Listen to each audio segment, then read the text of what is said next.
बातमी पालघरची आहे, कारण तब्बल 30 किलोमीटरची पायपीट करून मार्क्सवादी कम्युनिस्ट पार्टीचा लॉंग मार्च मनोर इथल्या मैदानावर आता विसावलेला आहे। सकाळी 10 वाजता पुन्हा हा मोर्चा पालघर जिल्हाधिकारी कार्यालयाच्या दिशेने कूच करणार आहे। संध्याकाळच्या सुमारास हा मोर्चा जिल्हाधिकारी कार्यालयावर धडकेल असा अंदाज आहे।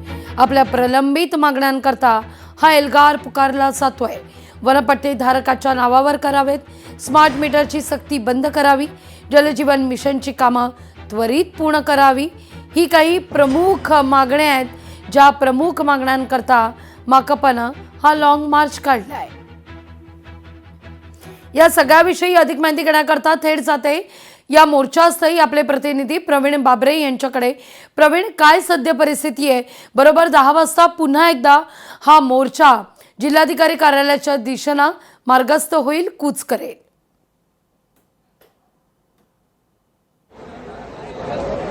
नक्कीच लागवी, आपण बघू शकतात की पालघर जिल्ह्यात मार्क्सवादी कम्युनिस्ट पक्षाने काल मोर्चा काढला। एकूणच पाहायला गेलं तर साधारणपणे 2 वाजेच्या सुमारास या लॉंग मार्च हा जो मोर्चा आहे काढला गेला आणि तब्बल चारोटीपासून म्हणजे डहाणू तालुक्यातील जो चारोटीचा टोल नाका आहे, या टोल नाक्याच्या पासून तर ते जवळपास मनोरपर्यंत हा जो पायपीट आहे या मोर्चाने पूर्ण केलेली आहे। साधारणपणे 30 किलोमीटरचा पायी प्रवास करून हा मोर्चा मनोर येथील हे जे मोकळं मैदान आहे या मैदानावर वास्तव्यासाठी होता। एकूणच पाहायला गेलं तर हा थंडीचा सीझन आहे, मोठ्या प्रमाणात थंडी सुद्धा पडलेली आहे आणि याच कडकडत्या थंडीमध्ये येथील जे स्थानिक जे कार्यकर्ते आहेत हे कार्यकर्ते इथे थांबलेले आहेत आणि साधारणपणे आता काही थोड्या वेळातच येथील स्थानिक नेते आहेत, हे नेते सुद्धा आहेत तिकडे, ते सुद्धा आपल्या कार्यकर्त्यांना मार्गदर्शन करत आहेत, पुढील रणनीती ठरवत आहेत। एकूणच पाहायला गेलं तर हा जो मागचा परिसर आपण बघू शकता, या परिसरामध्ये सगळे कार्यकर्ते थांबलेले आहेत, त्यांच्या नाश्त्याची सोय होत आहे।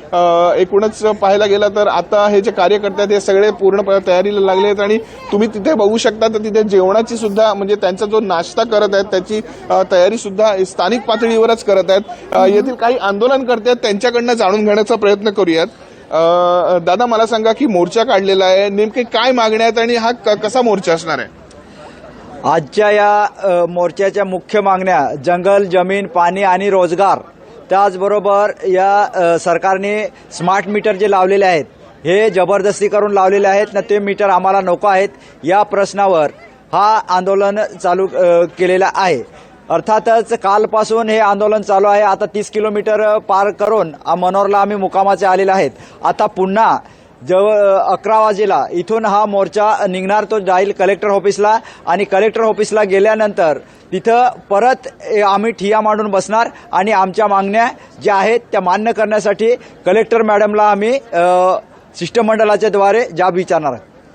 नक्कीच लागवी, आपण बघू शकतात की मागण्या जोपर्यंत मान्य होणार नाहीये तोपर्यंत आम्ही ठिय्या करणार, जिल्हाधिकारी कार्यालयावर ठिय्या करणार असं येथील स्थानिकांनी सांगितलेलं आहे। लागवी, निश्चित, पण या मोर्चातली सगळ्यात महत्त्वाची मागणी एकच आहे, वाळवण बंदरचे आहे ते बंदर रद्द करावं, होऊ घातलेलं।